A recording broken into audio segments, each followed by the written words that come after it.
Okay, now I'm going to show you another example of a question you might get in a humanities test. You'll probably get one very similar to this. Alright, this one says to use the source to respond to the following prompt.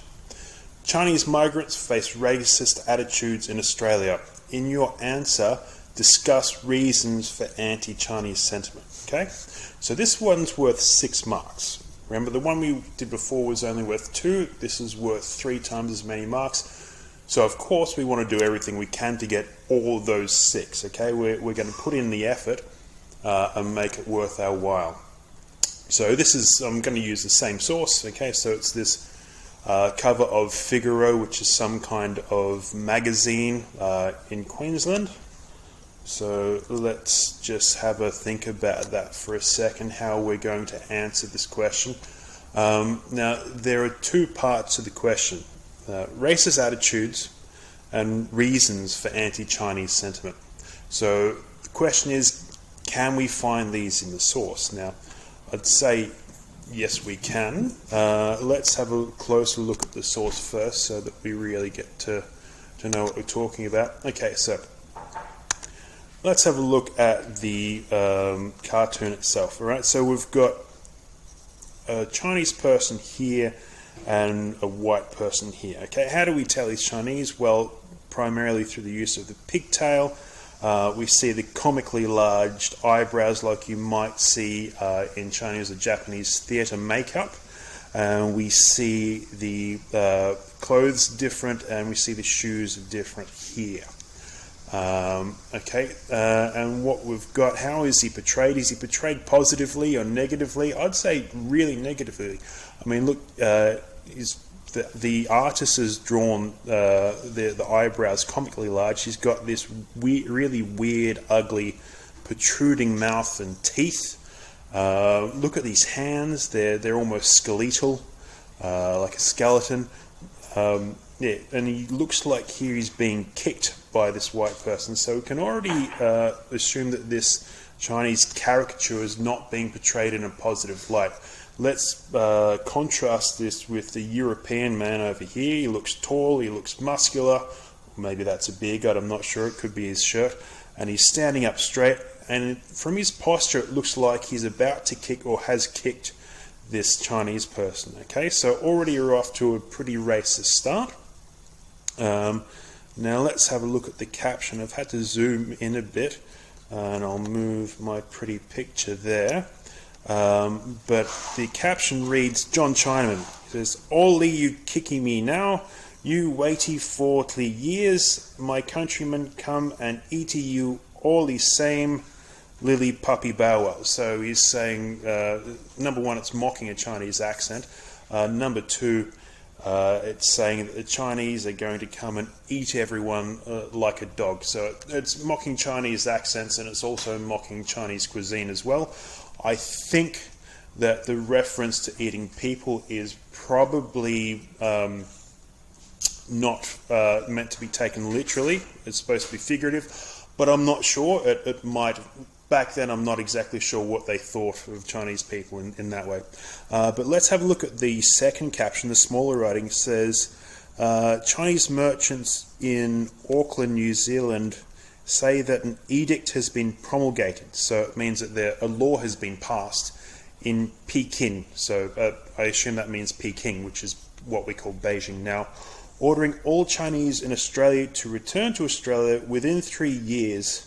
By the end of that time, the Chinese Navy will have been increased and strengthened sufficiently to enable China to invade and, I think that says, conquer Australia. So this is dealing with both captions are dealing with the idea of what we call the yellow peril, or the idea that Australia needs to be fearful of Asia, especially China, because there's lots of people in China and not very many white people in Australia, and that China might invade and take over Australia and destroy the quality of life that people enjoy here, which is ludicrous if you know anything about Chinese politics at this point in history, but this was sincerely believed by a lot of people. So Let's go back here and let's have a look at what we can pull out of that. So I'll make that larger again. All right, so can we find these in the source? Okay, so where do we see racist attitudes in the source? So we see racist attitudes in the picture of the Chinese caricature, so small, hunched, comical eyebrows and facial features, and skeletal hands. If we compare this to the white character who's depicted as strong, tall and upright, that's a pretty big juxtaposition there, or comparison. We see the depiction of the white character kicking a Chinese character. It's not very nice. And we see the mocking of the Chinese accent and cuisine and the threat of an invasion.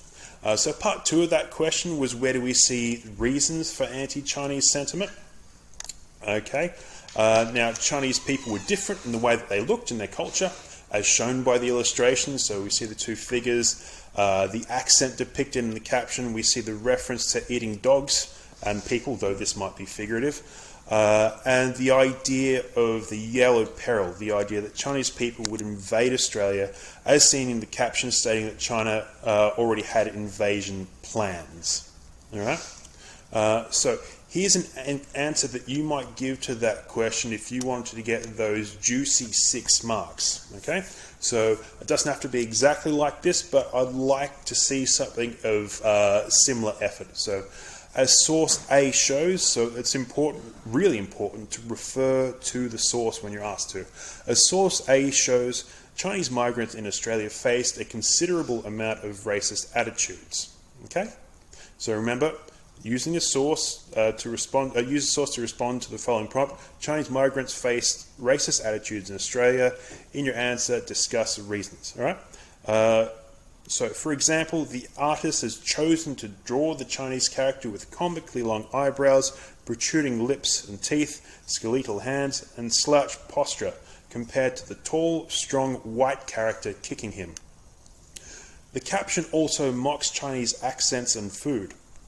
Reasons for this racist sentiment included the fact that Chinese immigrants were easily identified as being different both culturally and in the way they looked.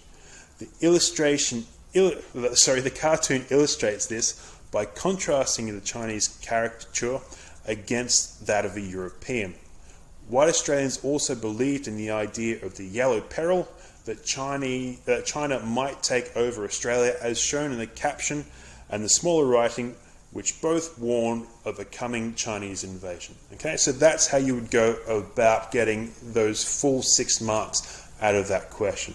If you can't do all of that, okay, work towards it, but generally speaking, if you can put in more detail on these big questions, you're doing yourself a favour. Okay, and again, ask your teacher if you've got any questions about this.